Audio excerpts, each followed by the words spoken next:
Bienvenidos a una nueva entrevista aquí en DFTV. Esta mañana el Instituto Nacional de Estadísticas dio a conocer el IPC correspondiente al mes de julio. Para ahondar en el tema, estamos junto a Paulina Yasigi, gerenta de Economía y Research de Renta Fija de IM Trust. Paulina, muchas gracias por estar aquí con nosotros. De IM Trust y Credit Corp Capital. Muchas gracias por la aclaración. Estamos asociadas hace tiempo ya. Bueno, ya conocimos el IPC, ¿cierto? Que avanzó un 0,2% en el mes de julio. Estuvo en línea con lo esperado. ¿Qué estimación tenían ustedes? Nosotros estamos esperando un 0,3%. Y la verdad es que siendo muy riguroso, el resultado fue 0,23. Nosotros teníamos un 0,20 y algo y eso nos daba un 0,3 redondeándolo. ¿Qué teníamos nosotros de expectativa? Que era un poco más alto que el mercado. Efectivamente esperábamos que el tipo de cambio y algunas variables en el fondo puntuales afectaran más en este mes. Pero en general salió dentro de lo esperado y eso dentro de todo una buena noticia, le quita un poco de presión al mercado. Porque la verdad es que ha estado muy asustado con el dato de IMASEC publicado el otro día. Y eso le quitó un poco de presión al mercado, dándole un número que es bastante cercano al promedio histórico y es más o menos lo que se podría esperar, más o menos, aunque han bajado bastante las expectativas el resto del año. O sea, un ritmo más o menos de un 0,2 mensual, obviamente con efectos puntuales mayores en meses como septiembre. Sí. Pero más o menos si tuviéramos un 0,2 mensual de aquí a fin de año, cerramos en un 3,7, nosotros estamos proyectando 3,9, porque en el fondo vemos todavía que si bien el tipo de cambio debiera estar estable en los niveles actuales, el efecto de la depreciación con respecto a hace un año atrás te sigue pegando con rezago, sobre todo en el sector no transable. Entonces, o sea, están dentro del rango que proyectó el Banco Central en el IPOM del mes de junio. Sí, la verdad es que la inflación ha estado con pocas sorpresas y la verdad es que cuando uno va a mirar la tendencia y vamos a ver las proyecciones, no vemos por ahora que podrían haber elementos de sorpresa. Se ha hablado de elementos puntuales, por ejemplo, de las tarifas eléctricas en el mes de noviembre, pero la verdad es que cuando tú tomas el potencial aumento en tarifas eléctricas, por la ponderación que tiene las tarifas eléctricas dentro de la canasta, la verdad es que el efecto es muy bajo. Así que no esperamos un efecto importante en noviembre, dado las tarifas eléctricas, así que no es tema. Se ha hablado también de los efectos de la reforma tributaria en ciertos productos, tampoco vemos que haya tenido una incidencia importante. Está así el efecto de alcoholes, pero es muy bajito, debería decir muy bajo y tampoco sabemos si eso se va a dar en octubre o no, pero en la inflación total la verdad es que no hay diferencia. El de cigarros que no se ha dicho cuánto va a ser. Y timbre y estampillas 2 años más. O sea, por lo tanto, reforma tributaria también el efecto es para mínimo. Este año no. Para este año, por lo menos para los meses que vienen, no es tema. Entonces, más o menos, viendo la tendencia de lo que hemos visto en los últimos meses, lo que llevamos de este año. ¿Qué tenemos? Tenemos la parte transable y la parte no transable. La parte transable, obviamente, todos los bienes importados, todo lo que esté directamente relacionado con el tipo de cambio. ¿Qué ha pasado con el tipo de cambio? Ha subido desde 520 hasta niveles de 575, 580, que en el fondo lo hemos visto estos días. Y se espera que pueda seguir subiendo incluso. Sí, nosotros tenemos una proyección de más o menos en estos rangos, que lo podría llevar a niveles más altos y en nuestra proyección más extrema, digamos, es llevarlo a 610 en caso de que verifiquemos, por ejemplo, un dato de IMASEC muy malo el mes siguiente o datos que en el fondo, tendencias en actividad que de verdad te muestren que la tocada de fondo es mucho más fuerte. Nosotros esperamos que efectivamente tú toques fondo en el tercer o cuarto trimestre y te empieces a recuperar el 2015. Si tuvieras que es mucho más drástico ese fondo que vas a tocar, efectivamente podríamos ver que la TPM podría llegar al 2,75 en vez del 3 que es nuestra proyección. O sea, al fondo 4 recortes en vez de 4. 4 recortes, claro. Y eso te podría llevar fácilmente el dólar a 610, pero es un efecto muy puntual. La tendencia del dólar debiera ser a la baja para el 2015, llegando a 550 o 540. Pero este año, efectivamente, si tienes algún riesgo, es al alza. Por lo tanto, eso podría incidir un poco más sobre la inflación. Ahora, ha subido bastante el tipo de cambio y ha incidido todavía, ha sido fuerte el impacto en la inflación. Ahora, el pass-through, cuando tú calculas cuánto se traspasa de un aumento de 10% tipo de cambio a la inflación, el factor es bajo. Ya, perfecto. Hay muchas variables que inciden en que ese traspaso sea bajo, pero de todas formas ese traspaso ya es suficiente para llevarte la inflación a niveles del 4,5 en los que está día. 4,5 llevamos año a año, acumulado llevamos 2,8. Entonces, cuando vamos a ver las tendencias, tenemos los precios de los transables que han aumentado muchísimo. Hace más o menos un año atrás la teníamos en 2,4 años la inflación, hoy ya está en 4 y algo. Entonces completamente se te dio vuelta el panorama porque efectivamente tienes un tipo de cambio al alza. Tuvimos precios de los alimentos al alza hasta marzo, abril más o menos. Y eso fue una tendencia mundial. Los precios de alimentos al alza incidieron fuertemente. Este mes también vemos que ha sido uno de los factores que más ha subido en el mes, alimentos y bebidas. Pero en general, cuando uno ve la tendencia mundial, ya se empieza a ver cómo empieza a retroceder esto. De hecho, en la inflación de Estados Unidos, en la de Brasil, que Brasil con inflaciones altas, de hecho, incluso, sí, claro, los alimentos han ayudado a descomprimir un poquito los niveles de precios. Así que en general los precios, o sea, los alimentos debieran ir quitándole presión a la inflación. Ahora, ¿qué es lo que mira el Banco Central? Mira la subyacente, ¿no es cierto? El IPCX, el IPCX1, que va sacando el precio de alimentos justamente para sacar efectos estacionales o más temporales, y también saca, en el fondo, combustibles que son, y algunas tarifas reguladas. Cuando uno va a mirar el IPCX, el Fondo de la Inflación Subyacente, también ve que ha venido al alza, pero que podría empezar a moderarse, a bajar lentamente de aquí a fin de año, y eso porque también tú tienes una actividad de caída, un consumo a la baja, el empleo levemente subiendo, por lo tanto todo eso va a bajar la presión sobre la inflación no transable, ¿ya? La inflación no transable está en 4,9, eso no es bajo, eso es alto.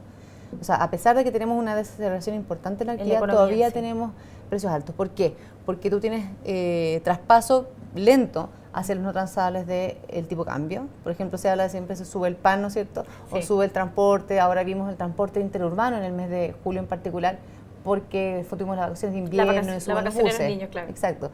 Pero tienes de todas formas factores, digamos, elementos que hacen que el tipo de cambio se termine traduciendo en una mayor inflación no transable con meses de rezago. Y lo otro también es en la inflación no transable, es que vas a tener, hasta ahora has tenido elementos al alza por la inflación y por algunos efectos resacados de indexación. Algunos los sueldos, algunas tarifas se van reajustando, exacto, los arriendos, se van reajustando con inflaciones pasadas, y eso te da un poco de inercia. Pero de a poco vas a tener menos inercia y eso va a ir descomprimiendo la inflación. Ahora, que baje mucho más allá abajo del 3,9 no lo vemos. O sea, nuestra proyección es 3,9 y el riesgo no es, el rango, digamos, de la variación estándar en torno a ese número no tiene mucha variación. ¿Y ya para el próximo año, Paulina, debería moderarse la inflación? Sí, para el próximo año tenemos un número bastante más abajo. La verdad es que para el próximo año, por ahora, el fondo, si uno sigue las tendencias, uno podría esperar que llegara más o menos al 3,2.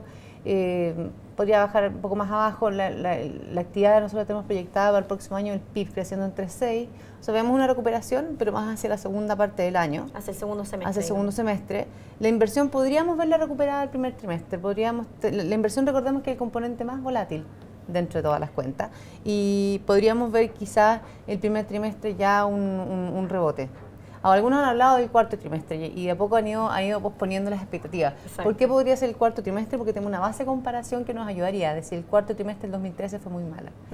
Pero la verdad es que cuando tú vas a mirar todos los proyectos que se han pospuesto, las razones por las cuales los proyectos se han pospuesto, no hay por ahora ningún factor que diga que se van a reactivar. Exactamente, que se fuera a aliviar de aquí a los próximos trimestres. Por lo tanto, podríamos ver la inversión en el primer trimestre. El consumo de todas formas más hacia final de año. La verdad es que el consumo tiene un rezago. Tú ves que la inversión y todos los proyectos pospuestos han ido afectando al empleo en el sector minería, exacto, en el sector construcción.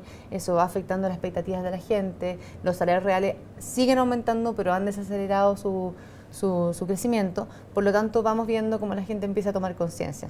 Ahora, no hay niveles de endeudamiento muy altos como para que tú digas la gente está endeudada, tiene que ajustar el cinturón. Pero sí dejan de consumir algunos bienes que no son de primera necesidad. Exactamente. Tú ves efectivamente, por ejemplo, lo más golpeado, automóviles. Exacto. O sea, por un lado, efecto de precios al alza por tipo cambio, y al mismo tiempo la gente ya no se puede dar el lujo de estar renovando el automóvil todos los años o cada 2 años, ¿no es cierto? O las propiedades también que vimos. Efectivamente, ahora ha costado ver que las propiedades caigan, y también depende obviamente por región, pero los arriendos siguen subiendo. O sea, vemos que los arriendos han tenido un rezago con respecto a los precios de las viviendas, se han puesto al día rápidamente, y por ahora no vemos una baja. Probablemente en oficinas había algo más de vacancia y sí, puedes ver un impacto más fuerte, pero en general el mercado inmobiliario todavía, con las tasas tan bajas, todavía no se ha mantenido. Exactamente, se ha mantenido.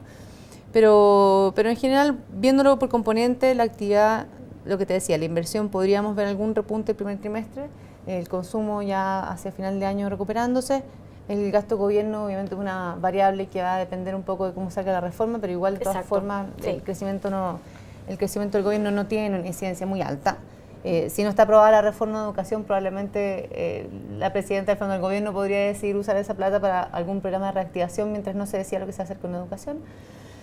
Pero no, el gasto fiscal no te marca una diferencia grande. O sea, tenemos que pensar que el consumo total del PIB es más o menos el 70%. De ese consumo total, el 85% más o menos es el consumo privado. El consumo privado. 15% es el gobierno. Por lo tanto, lo que te importa es lo que pase con el bolsillo y las expectativas de la gente. Con las ventas minoristas. Efectivamente. ¿Y cuál es nuestra apuesta? El sector exportador. O sea, en general, hasta ahora, siempre, en la teoría, si vamos al libro de economía o de macroeconomía, cuando tú tienes una crisis, en este caso no estamos hablando de recesión, pero si tenemos una desaceleración, en general, ¿qué te saca de eso? Bueno, una depreciación importante del tipo de cambio que hace que tú vayas ganando competitividad, ¿no es cierto? Sube el tipo de cambio, al haber un bajo pass-through, te sube el tipo de cambio real porque los precios en Chile en el fondo no subían tanto como sube el tipo de cambio, por lo tanto el sector exportador se beneficia. Eso es lo que se ven beneficiar con y eso es lo que hemos visto. Salió el dato de balanza comercial el día de ayer. Y la verdad es que hemos visto las exportaciones creciendo, no a un ritmo impresionante, pero creciendo.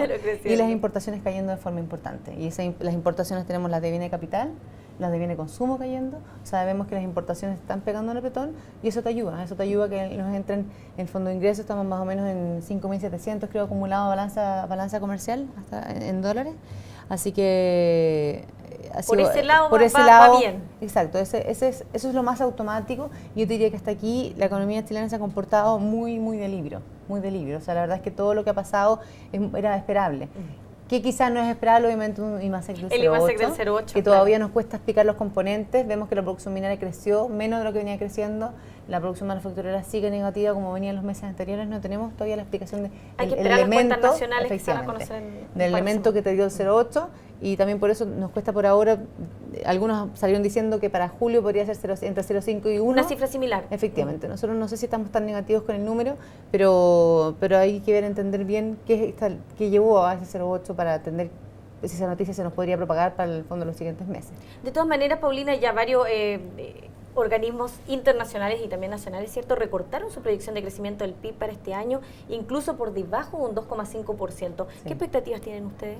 Nosotros también la hemos recortado, la tenemos en torno al 2,5%, y aquí un poco estamos en el fondo revisando porque el 2,5% era lo más realista. Y cuando tú llegas con una IMASEC del 0,8 nos cambia un poco el panorama y tenemos que entender muy bien qué hay detrás de ese 0,8, como te decía, para entender si ese 2,5% se nos va a poder dar o no. Ese 2,5% podría ser más o menos un 2,5%, un 2% el tercer trimestre, y un fin de año podría ser en torno al 3% si tú tienes este efecto rebote y empiezas a ver algo de recuperación de inversión, si es que... ¿Qué es lo que se espera? ¿Qué es lo que se podría llegar a esperar? Pero de todas formas, el 2,5%, el riesgo podría ser más bajo, sí, podría ser más bajo. O sea, ¿podríamos tener un nuevo recorte en la proyección que realiza el Banco Central en el IPOM de septiembre? De todas maneras, sí. Paulina, muchas gracias por haber estado aquí con nosotros comentando el IPC y otras cifras de nuestra economía. Cuando quieran. Y a ustedes los esperamos en una siguiente entrevista aquí en DF TV.